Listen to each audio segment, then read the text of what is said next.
Hello, hello. Yes, thank you very much for the introduction, Parvina. I'm Patrick from Randamu. In Randamu, we do everything related to threshold cryptography. We are the stewards of the DRAN network, which is a public goods verifiable randomness network that powers Filecoin and a bunch of other protocols. Has recently been integrated with Scroll, which is an L2 toolkit, you might say, for EVM networks. And today I'm going to be talking about how we can strengthen oracles by using threshold cryptography. I'm going to start with a nice divisive statement. Your oracles are lying to you. I was planning to come up and say that most people believe oracles are giving you the right data all the time, and it's probably not a problem.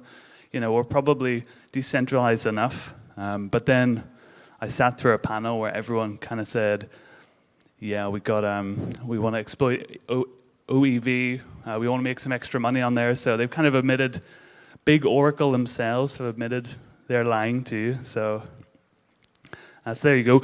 Not all oracles are doing it on purpose. Some, of course, could be giving you false data by accident, but right now, particularly in centralized solutions, there's not an easy way to verify whether or not that's the case. So a few talks now have discussed oracle manipulation attacks. A little graphic here from Chainalysis from early 2023 showed that it's a pretty expensive problem. In 2022, over $400 million were exploited from oracle manipulation attacks. So despite the fact that OEM is kind of all the rage at this Blockchain Oracle Summit, it's actually been going on quite a while. Missing here is 2019, where also it was very, very spicy, much more than 65 million. So that's how it started. How about now? Oh dear. Well, we had the Bonk DAO protocol mentioned a few talks ago. That was 120 millions in funds. Just last week, sorry, not last week, rather, a few weeks ago, Oracle Export drains 7.6 million from room markets. Essentially, people tricking the oracles into giving invalid data. So maybe the oracles themselves are not to blame for these ones, but similarly at the bottom right there, Abraham Eisenberg was very brazen in coming out and saying, yeah, I manipulated the price, but you know, it wasn't illegal. That's just trading. That's how we do it. Yeah, unfortunately, he's going to jail, so unlucky for him. But there are plenty of other people who are not as brazen going on Twitter and admitting it. And potentially there are some Oracle providers doing it just to make some money off you. Oh dear. So what can we do against this? Well, again, mentioned a few times here, Oracle extractable value. There was actually a paper, POMA Buster, detecting price Oracle manipulation in this year. And it showed, we can see in the bottom right there, lots of instances, thousands, in fact, some quarters of detectable price manipulation events. So if you're a retail trader, if you're a dApp developer, the chances are you might be getting screwed by Oracle providers or other people on the network trying to steal your money. So there are a bunch of possible solutions, but they kind of all have flaws, and some of them have been touched on here. But first off, we can, of course, aggregate multiple data sources.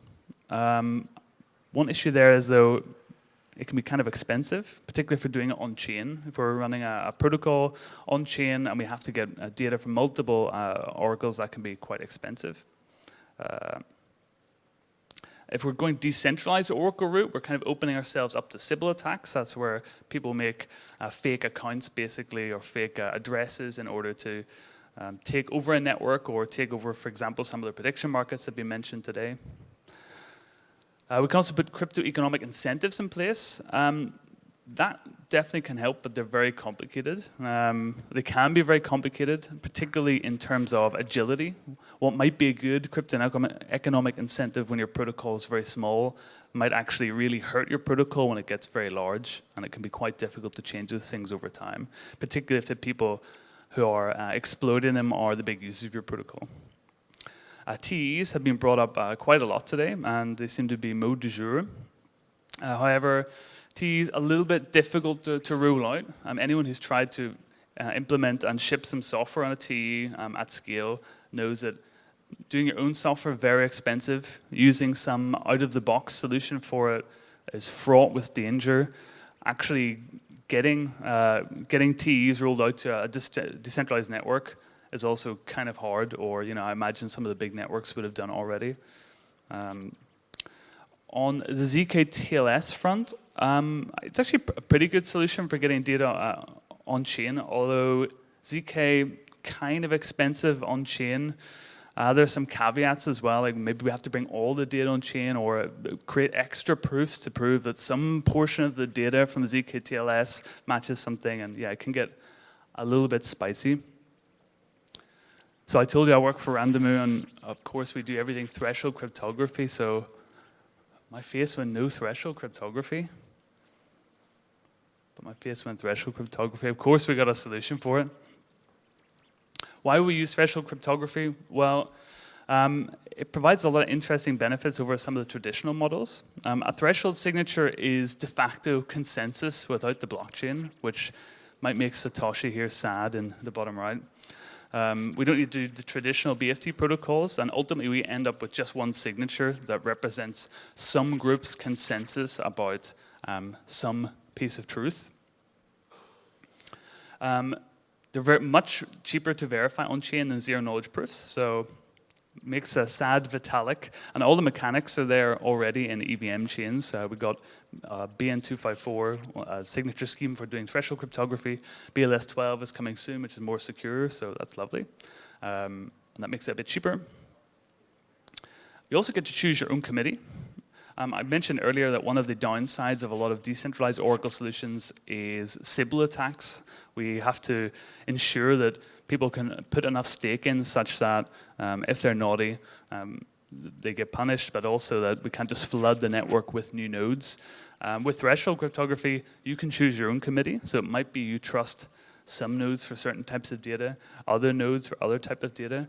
Maybe for very low-value protocols, you have a very small committee. Maybe if you're doing, I don't know, a kind of a silly game, for example, you only need a couple of nodes to give you some data.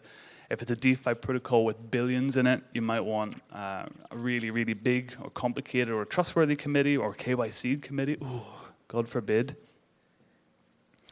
So what we're presenting is bring your own Oracle. Why rely on somebody else's? We're working on an open protocol for forming committees, coming to consensus on real-world data, and verifying computations, and based on threshold cryptography. And ultimately, we think that in the future, all oracles are going to be using threshold cryptography. It kind of makes sense that oracles will at some point be a public goods network, and rather than being exploited by big Oracle and their OEV farming, people will just run their own oracles. But it's not all plain sailing, not just yet. There's still a lot of outstanding research problems, and this is a call to action for any budding researchers in the audience. First and foremost is crypto-economic incentives, in particular trader tracing. So one issue with threshold cryptography is if we have a committee, we can't tell retrospectively if the committee is honest. I mean, we can look at the data they have provided, but if somebody sells their keys, for example, to somebody else, there's not an easy way to tell that they've done that. Additionally, signing analog data can be a little bit difficult when different nodes have different views of the world. In a centralized Oracle, if I want the price feed, one person picks a price and that's the price feed, pretty easy. But we've got a whole bunch of people looking at price feeds and then having to sign them, which can be computationally expensive. Find out the right way to kind of smooth that curve and get it on chain can be quite difficult. This is a bit of a longer term one, but post-quantum threshold schemes, hopefully not a problem just yet. In fact, if it is, Bitcoin's broken, so hopefully post-quantum's not there yet, but at some point it will be, and we don't have any great schemes for it.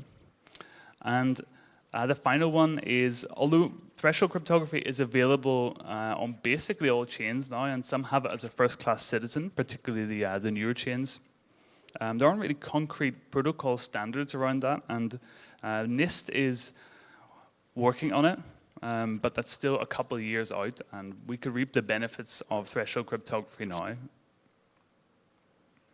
So just a quick shout out on Tuesday, we've got a Threshold Summit. So if you want to hear more about Threshold stuff, if you want to discuss Threshold oracles, if you want to, in fact, do a workshop on building your own sealed bid auction, which got talked about a lot today, come to the Threshold Summit and you can do it. So I'll give you just a moment to scan it up there. Also some cool stuff, Threshold encrypted mempools for fighting MEV. Yeah, plenty of other cool talks. And that was everything. Thank you very much.